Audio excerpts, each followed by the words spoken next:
sexuality life cycle begins with God, and that's why you can see God in the center.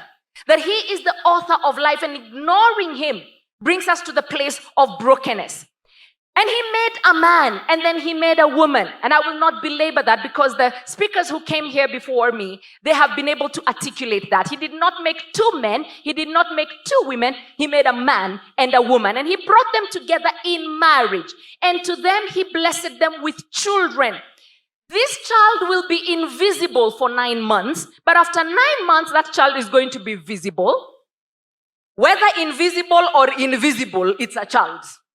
From conception, we believe, all the way to natural death, because that is God's design. But that child, even if it was born in the streets, belongs to a family. There's a daddy somewhere, there's a mommy somewhere, there are brothers and sisters. That family is not alone. It is part of a wider community. And as Africans, we understand that we are this huge family of brothers, sisters, uncles, aunties, grandfathers, grandmothers, and the rest. And in God's idea is that that little baby who is born will become either a man or a woman, and the life cycle will continue. Sadly, Adam and Eve sinned in the garden, so introduced a dynamic called death. So that right now, as opposed to God's original design, where we would live in eternal relationship with Him, everlasting life, now we have people, souls, that will die and go to hell. And there will be souls that will go back to Him. And that is where our evangelistic enterprise arises. That we must labor hard to ensure that souls will come to the knowledge of the truth. That's what we must protect. But if you look at that entire structure, what do you see? The enemy has gone to the man. Oh, even before that, he's gone to this idea of God and said, there is no God. He's gone to the man and said, you can be a pink man. He's gone to the woman and said, what a man can do, you have had. Okay? He's gone to marriage. He has brought divorce and separation. He's gone to the unborn, brought abortion. He has gone to the born. And if those of us who were here last year, you may remember cases that were reported of children who received vaccinations and died. Remember that? So the little baby born is not safe. He goes to the family, brings sibling rivalry. Brothers and sisters cannot relate with one another. Children are killing their parents because of land. Have you heard that? The enemy has attacked every aspect of this life cycle. He has gone to the communities. And we have cattle rustling in Kenya. We have what is happening in Congo. People who have traded together, intermarried, but now at loggerheads. The question is, what role are you playing in this entire life cycle? Because whatever effort you do to protect the human sexuality life cycle matters. But I appeal to us. Let's protect the least of us. So it is madness that we're talking about the war on who? On children.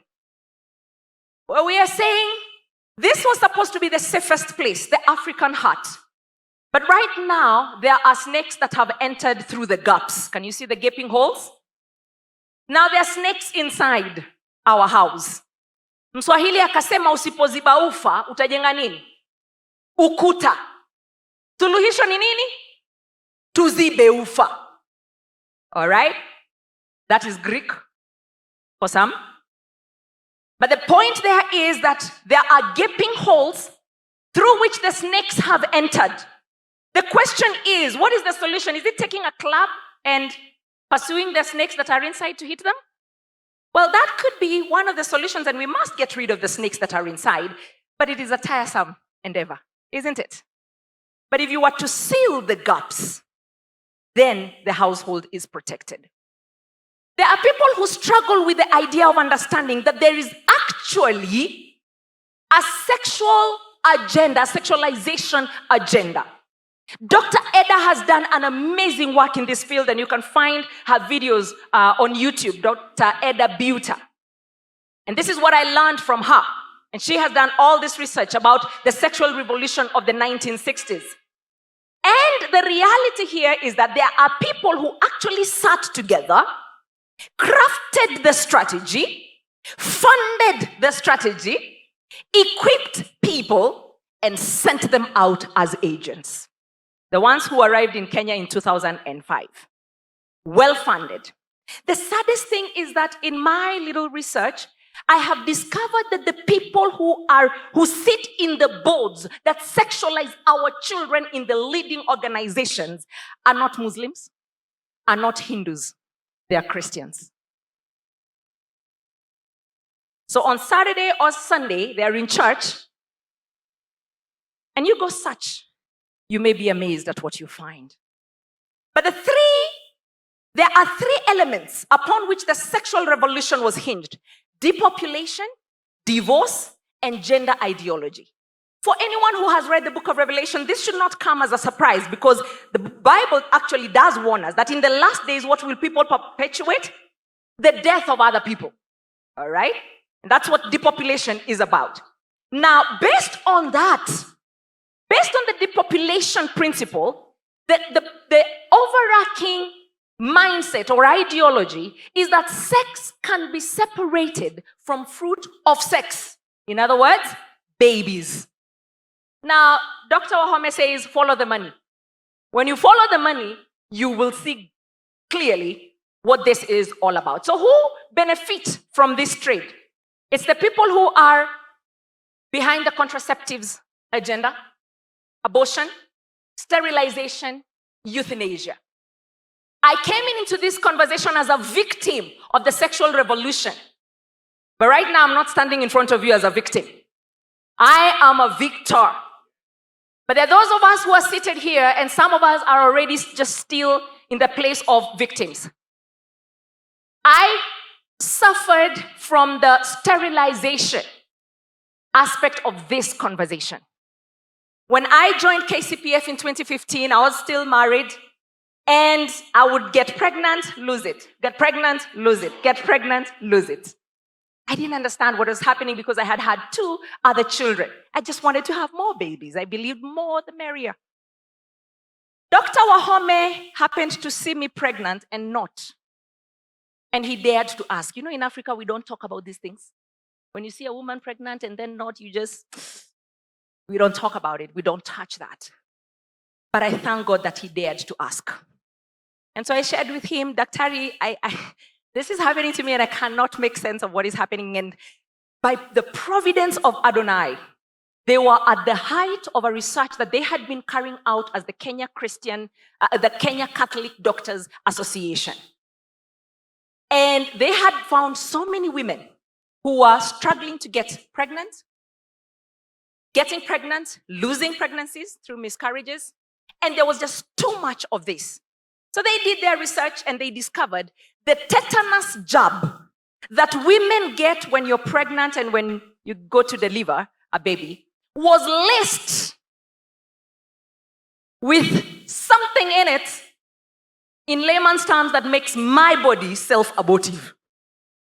So there is no way I could carry pregnancy to term, at least without assistance.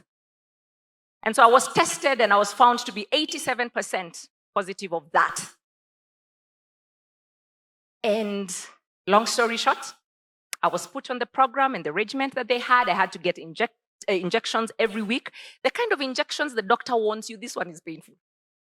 Which injection is not painful? But this one, the doctor is telling you this one. And so, by the grace of God, I carried 2 other pregnancies with that assistance. And that is how I am a mother of 4 living children. Then there is divorce.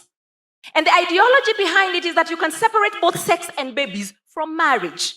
Who profits from that? Surrogacy, IVF. Have you heard of the bill that has been in our parliament?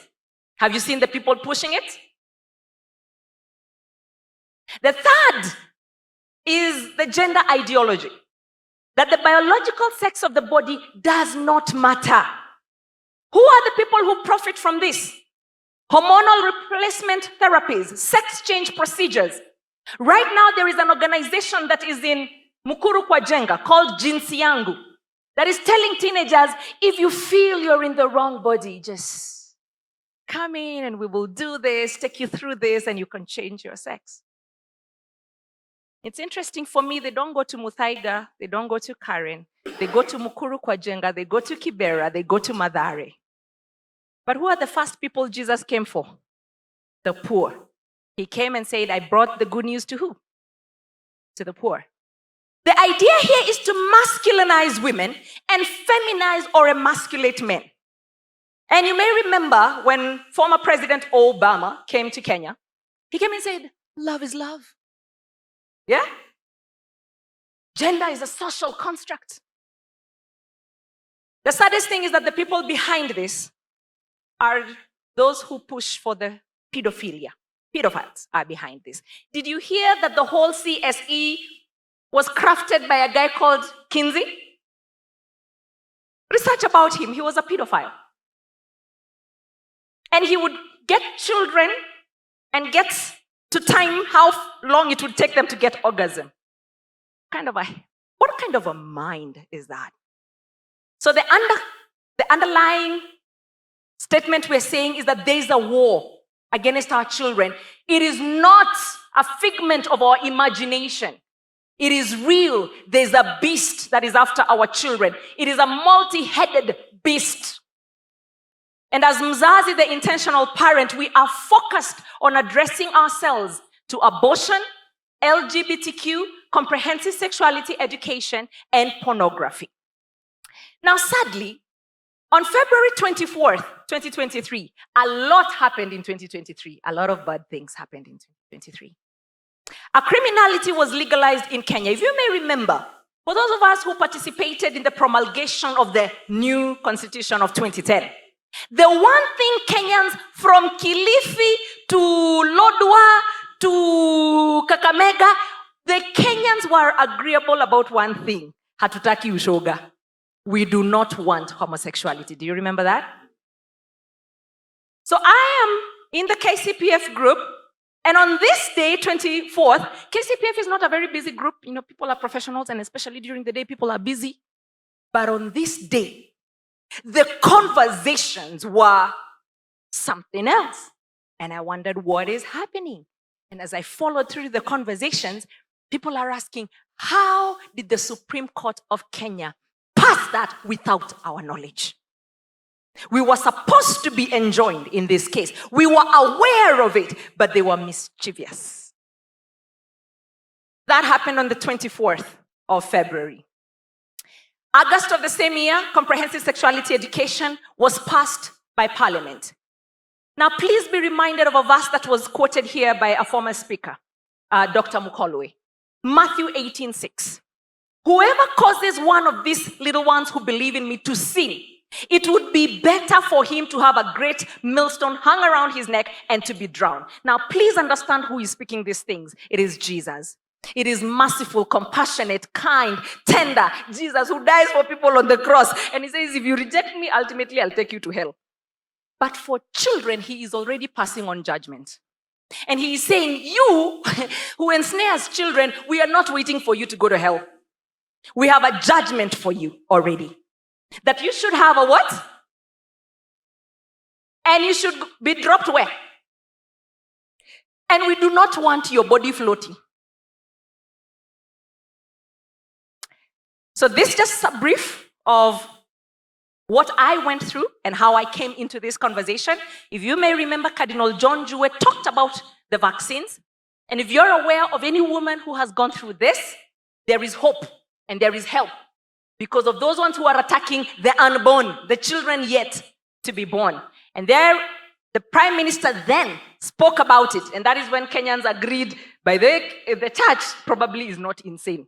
Because, you know, they rubbished the church until the then Prime Minister spoke about the tetanus vaccine row. There's a story that has been done. It's only 27 minutes. And you can just search it, infertilitymovie.org, and you can get to hear about this conversation. But moving on swiftly, why is this a big deal? It is a big deal because God frowns against sexual perversion. In Genesis 6, he destroyed an entire civilization Why? Because the sons of God entered into the daughters of men.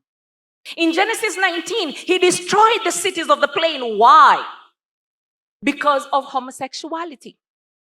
And if you may remember, this spirit behind this as an ideology, it is a vicious spirit. It is a violent spirit. Do you remember what they said to Job? You're refusing us, those men. We will do to you worse than what we would have done to these men. Now, what did they want to do to the men? Sodomize them. So what is this they're threatening Lot? That this is what we're going to do to you. We're going to do it to you worse. In Numbers 22 to 24, 24,000 people are killed. What is the story there? Balak, the king, is afraid of the Israelites. He hires the services of a mighty sorcerer, Balaam, curse these people. And several times Balaam is unable to curse God's people. His conclusion is, as I was told by the angel, these guys, you cannot curse them. But there's something you can do, Balak. I have a bright idea. Get them to anger their God. Step back and watch what their God will do to them. Did it work? He only had to gather the slay queens of Moab.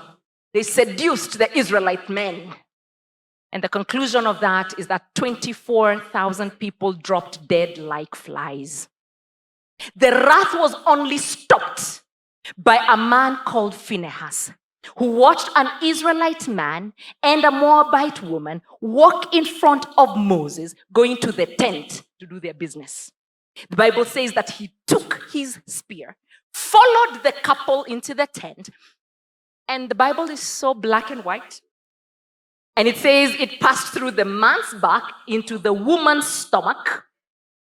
And the Bible says God told Moses, I have found a man who has a zeal like mine. So I'm looking at you, my brothers and sisters, and asking, can we be found as Phinehas? Having a zeal like Yahweh, to stay away and to protect the community from that which Yahweh hates. 1 Corinthians 6, 9 to 10 says, or do you not know that the unrighteous will not inherit the kingdom of God? Do not be deceived. Neither the sexually immoral, nor idolaters, nor adulterers, nor men who practice homosexuality, nor thieves, nor the greedy, nor the drunkards, nor revilers, nor swindlers will inherit the kingdom of God. Do we have the people who practice these things in our families? Even in our churches. In fact, some of us could be struggling with these very same things. Correct? But it should bother us enough to pray about it and to rise up in certain action in order to protect people from growing to a Christless eternity. So these are just a few pictures just to jog our memory. On the 7th of January 2023, this is what our headlines read. That there is this young man who grew up in a church. Remember him? Okay. His case actually ended in November last year. That's when his partner was given his judgment. But this is what this guy did. When he decided he's very angry and, about his partner, he went and cut him up in pieces, placed his body in a box, took the box to where he knew the parents will find it. No parent should have to go through that. Supreme Court of Kenya ruled as they did on 24th of February. Now, I need you to just follow the dates. So 24th of February, the Supreme Court ruled as they did. 4 days later, the then US First Lady, Jill Biden, arrives in Kenya on the 28th of February. Is that a coincidence? I don't know. But this is what the headlines told us. On the left, you have the headline on 28th of February. US donates 16 billion aid for drought-stricken areas in Kenya after First Lady Jill Biden's visit. We saw that headline. 16 billion is some good amount, don't you think? It would actually sort some of our drought issues, shouldn't it? On the 14th of March, barely 2 weeks later, the picture on your right, This is what the then US Ambassador Meg Whitman had to say. And this is the administrator of the 16 billion. That is about 125,000 American dollars. She says, over the past week, my team and I met with the LGBTQ plus community and stakeholders to support the human rights of LGBTQ plus persons. The US proudly advances efforts to protect LGBTQ plus persons from discrimination and violence and will continue to stand up for human rights and equality. What was the 16 billion for? Your guess is as good as mine. A month later, this was on our headlines. A girls' school in Kajiado is closed because of what? I had never had such a headline up to this time. We who would participate in the closure of schools did it for valid reasons. Like, we don't like the food. We don't like the principal. We do not want exams. Those are valid reasons. But lesbianism? But that was just one. I have gone to NYS. I have gone to girls' schools in Nairobi. In March, I went to a national school not very far from here. I was called by 2 other people from different national schools in this Nairobi. One, I was told, we actually aid them with sex toys. And you may have seen a headline of girls who have all these STDs because of the sex toys they're using in their schools. The one I went to in March, the chaplain called me and said, it was on a Thursday, please, Pastor, you must come on Sunday. Because watoto hawalali. Children cannot sleep at night. They're going after each other. We have tried to expel them, but the more we expel them, the worse this thing becomes. We did an interview. Please follow it up just to hear the 2 sides of this conversation. Part 1 will show you the people who are victims, trapped into these lifestyles. They don't want to be there, but for one reason or another, they have ended up in this lifestyle. And what you hear as you watch that, you will be drawn with compassion because they must be rescued. But then, once we were through with that, the other side was following the first conversation. And they demanded we also must be heard. And by the grace of God, I was part of the second conversation as well.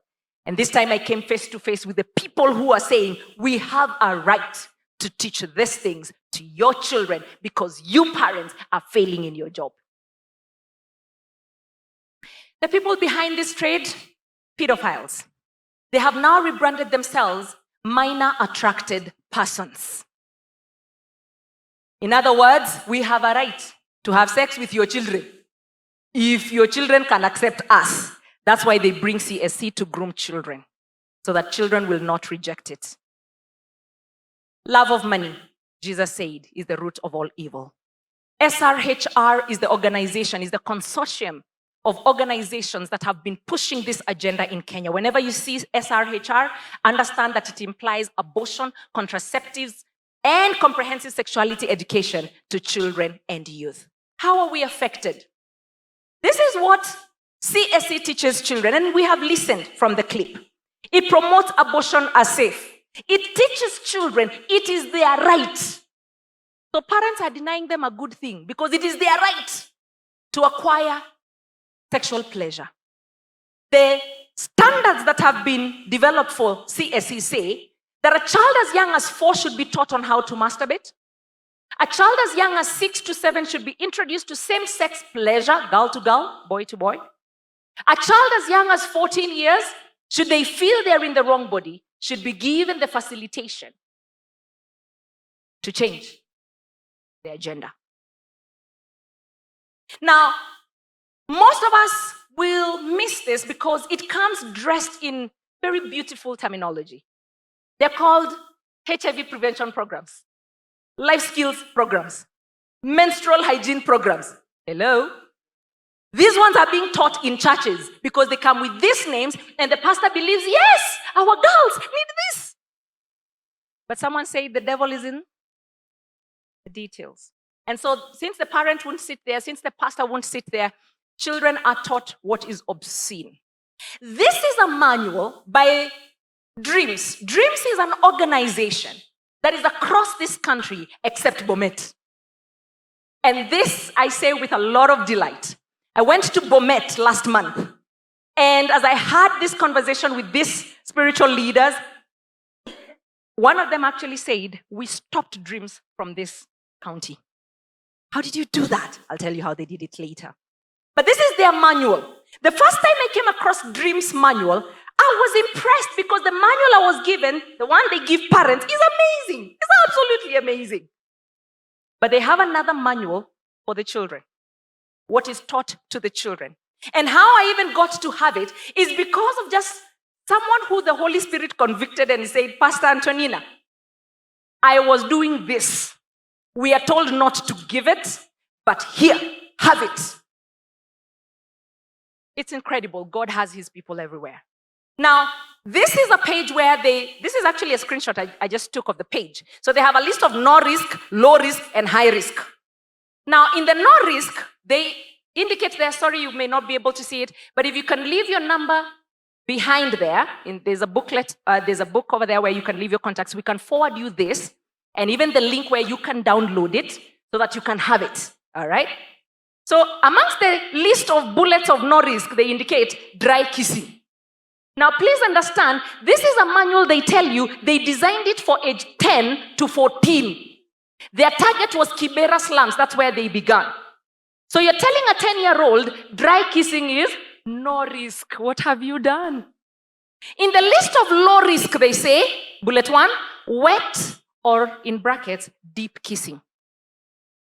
Having vaginal sex with proper condom use. That is low risk. Oral sex without a condom.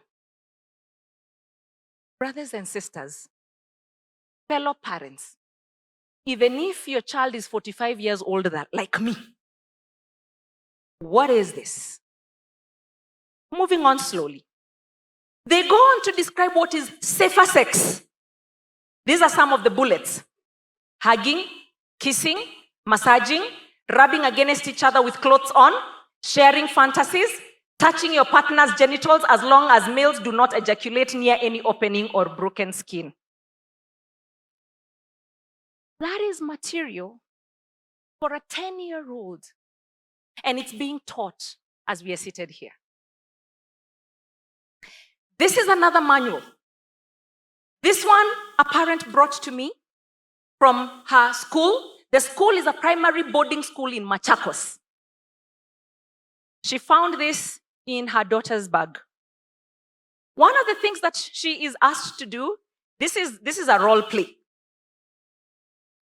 Yvonne, you and your sexual partner Charles are in his heart, and you are starting to hug and touch each other. He tells you that he wants to use a condom, and you are beginning to get angry. You don't want to use a condom because you don't think sex will feel as good. Does he think you have been sleeping around? Besides, you don't think condoms feel good and truly believe they will ruin the mood.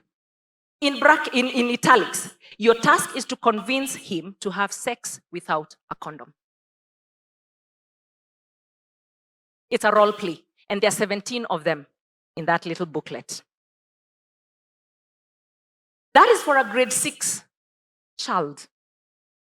This material is also downloadable. You can find it. This is the website of the LVCT, Liverpool VCT. How many have heard of it? Thank you very much. Some of us probably even work there. They say that their target was for age 10 to 14 girls. Now I want you to look at those pictures.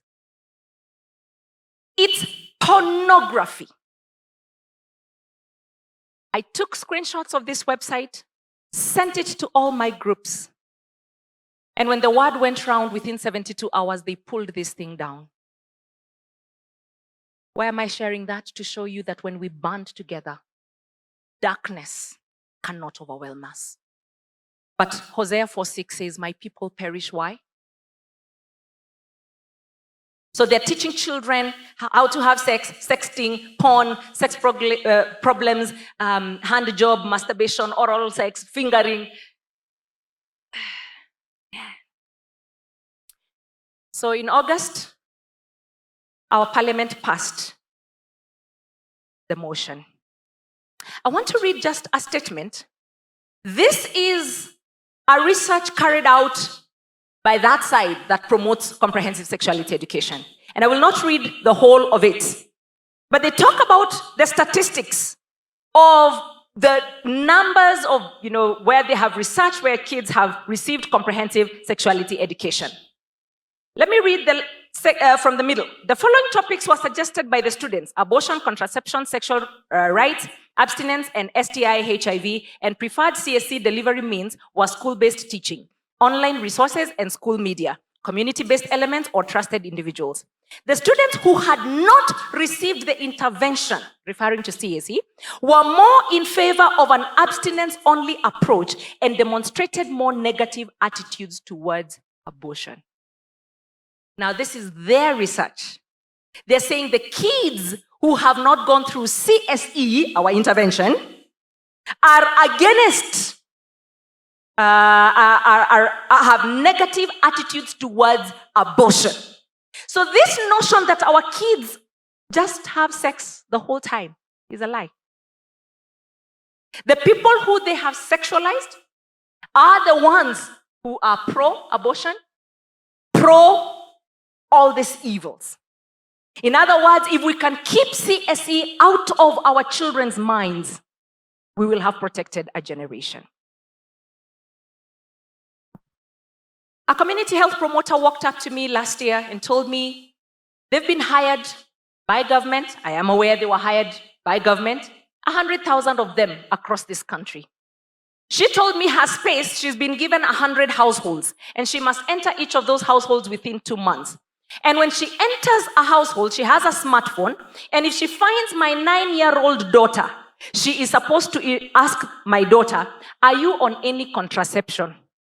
And I said, wait, my daughter does not know what contraception is at age 9.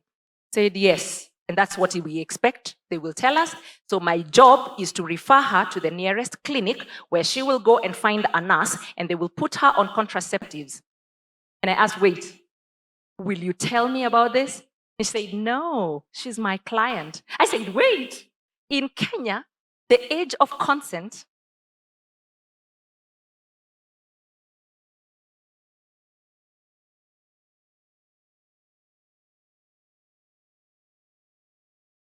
That's why we're calling on us to band together. KCPF has begun a conversation, and they announced, courtesy of Senior Counsel Charles Kanjama, that the only way we can protect our children from the mess that has been at the governmental level is if we can band together, go for a referendum, change the clauses that have allowed these evils into our country. And when they did that, IEBC didn't have its commissioners. So this is what we are saying, parents. We need to band together. We must do it from the household, but also at the national front. We are not where USs and other countries are, where it has really gone way beyond. We still have opportunity to make a difference. But we also, apart from banding together, we must pray. Because we are going against a very well-organized, fortified enemy. And Jesus did say, women of Jerusalem, do not weep for me. Weep for yourselves and for your children. Do we do that? Or we mourn when someone dies? We weep when we are mourning. But Jesus is saying, weep. And so one of the things we encourage parents is gather 2 or 3 and obey Jesus. Let's weep for our children, because there is something the enemy sees, and we need the supernatural power and support to be able to counter what we are up against. Sadly, though, we who are on the pro-family side, we push, then we turn a little bit, we relax. The other side is relentless. Like right now, some of their agents are here, by the way. Okay? So after this, they'll be thinking, where do we find Antoninah? Okay? They are relentless. But I thank God for family committee in KCPF. Because what we have said is that this conversation continues beyond this conference. And we must push and push and push back, ensure that we protect our children. Our determination is similar to what Moses said. Pharaoh said, the men, you can go do your thing. Moses said, listen, not a hoof are we leaving behind. We will go with our women, we will go with our children, we will go with our animals, because we must worship the Lord. Brethren, Kenya has been marked as a sheep nation. We are beyond the rivers of Ethiopia. Study Isaiah. We must be they that agree with that text, but we arise in every sphere of influence, and we do what we must do to protect our children. Thank you so much for listening to me. And my prayer is that from here onwards, we will do whatever we can to protect our children. Thank you so much, and may the Lord bless you.